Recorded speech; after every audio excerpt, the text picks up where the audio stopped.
жаңы жылдын 1-иш күнүндө Жогорку Кеңештин депутаттары ар кандай маселелерди талкуулашты.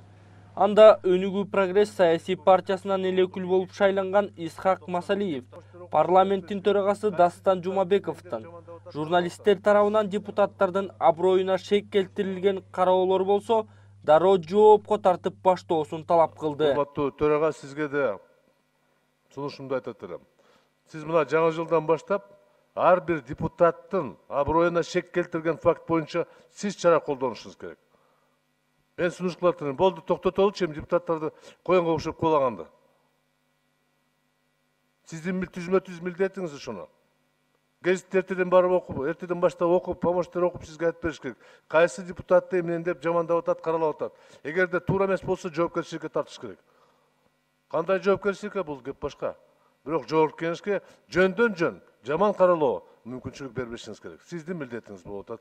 Тез-тез журналистти чогултуп, мына төргө отургузуп, депутаттар канча мыйзам кабыл алды, кандай пайдасы тиет деп көрсөтүп турсаңыздар жакшы болмок эле да. Ата Мекен фракциясынан депутат Сайдулла Нышанов Бишкек Ош жолунда унаалар тыгындан улам 3 күндөп чоң жолдо калганын айтты. Кыштын башталышында, анан кыштын бүтүп аткан мезгилинде гана проблема алып келет да. Тилекке каршы биз ушу быйыл ошонго даяр болбоппуз. Өкмөт мунга жакшы көз салбаган экен. Ошонго байланыштуу мына элдер 3 суткалап жолдо туруп калды. Ушу жоопкерчиликтүү адамдарды өзгөчө мына Алабелге чейинки жолду тейлеген тейлөө ишканасынын жетекчилеринин бир кызмат акыбалдарын караш керек. Себеби биз баарыбыз билгенбиз кыштын болоорун, акыбалдын ушундай оор болушун. Ошонго даяр эмес экенбиз. Жол тазалап, ошо жолдо жүргөндөргө биз условия түзүп бергенге мүмкүнчүлүк быйыл да болбой калды да. Сайдулла Нышановду кошумчалай Республика Ата журт фракциясынан депутат Калдарбек Баймуратов Ош-Бишкек жолундагы тыгындарга өзү дагы кабылганын да билдирди. Жолдогу болгон ошо тоскоолдуктарга бизде кабыл болуп да 24 саат турдук ошол жердечи. Ашырбек Бойдонович. Бул эми быйыл эле болгон жок. Бул көп жылдан бери болуп атат да. Көп жылдан бери болуп атат. Анан жолдун техникаларынын кээ бирлери бузулуп калыптыр, кээ бирлери болсо кеч чыгыптыр. Ошол жерде мына чоң жүктөгөн машиналардын баардыгы туурасынан туруп калып, ар жактан келеткан 3 ряд, бер жактан 3 ряд, бири-бирин укпайт ошол жердечи. Милициялар жетишпейт. Өтмөктүн поворотунда бир 5 километрдей пробка.